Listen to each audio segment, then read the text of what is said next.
Good evening and welcome to my channel.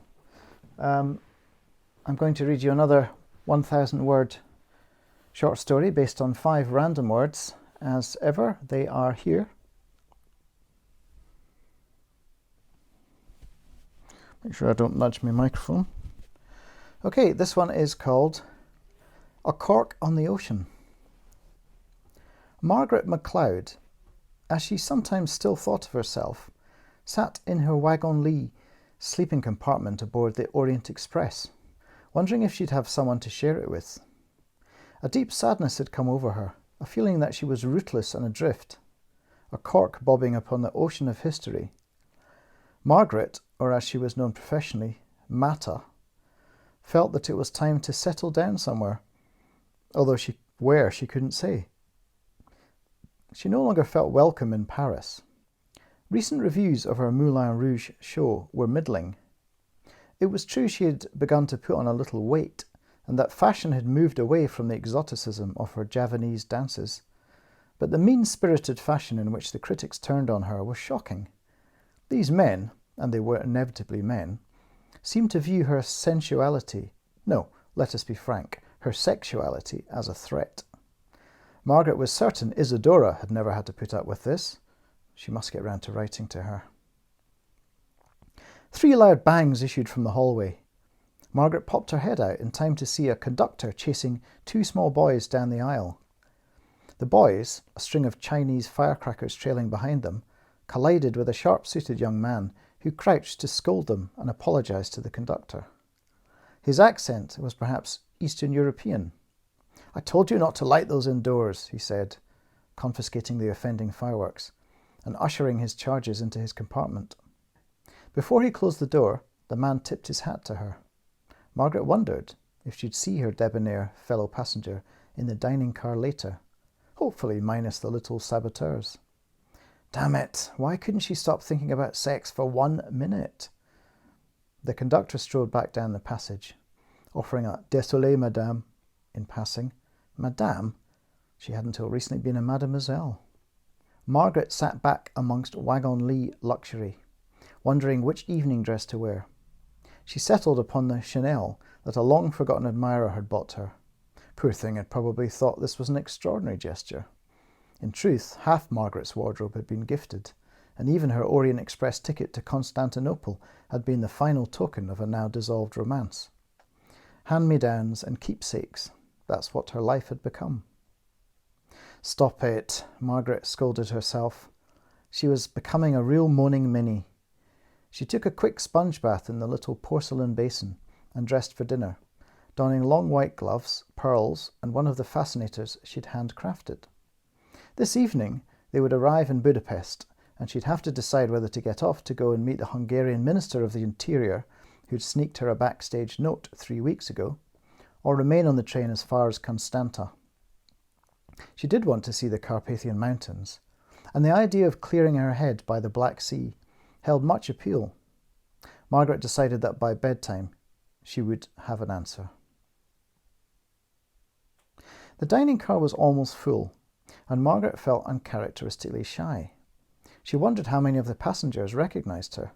Surely most of the French would. For perhaps the first time in her life, she felt an overwhelming desire to be anonymous. "Mademoiselle, I must apologise for all the racket earlier." Of course, it was her handsome near-neighbour. "Captain Vadim Maslov, at your disposal. If you haven't found a table, do please share mine," he said. He was terribly thin, and his moustache could do with a waxing, but Margaret found him handsome in a slightly underfed way. They would have to do something about that. "Where are the tiny terrors?" she asked. "My nephews. I bribed the conductor to show them the engine. Should be good for half an hour of peace." Nephews. Not an errant father or husband, then. Margaret had met enough of those to last a lifetime. "Please, do sit." She sat down opposite Maslov, who proved to be engaging company. A Russian pilot on leave from his French squadron, ferrying his nephews from their Parisian boarding school back to their wealthy industrialist father in Budapest. He had wonderfully blue eyes, and like Margaret, was a man without a country, with no intention of returning home. Still, a question remained.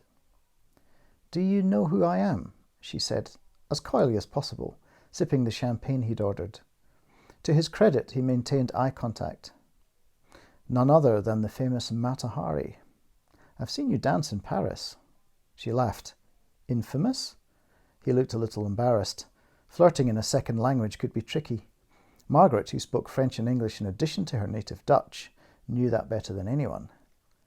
Celebrated. You have quite a reputation, he said. As a dancer, I mean. He couldn't be older than 23 or 24. In 2 years' time, she would be 40. Did you like my dancing? She said, spearing a quail's egg with a cocktail stick. He nodded firmly, very much so. She touched his wrist, leaning in conspiratorially. Perhaps I'll do a little private show for you later, if you like. Maslov looked like he'd just been electrocuted.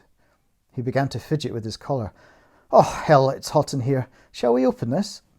He stood and fiddled with the narrow upper window, yanking it open an inch. Other diners shot Maslov looks of disdain, which he ignored. Margaret refilled Maslov's glass. It's okay, Captain, she said. I like a shy man. Who knows what he wants? Maslov laughed and seemed to relax. If only I did. I know what I love, which is flying. My brother would like me to join him in business. My mother wants me to marry. My father believes I should see the world. I'm quite adrift.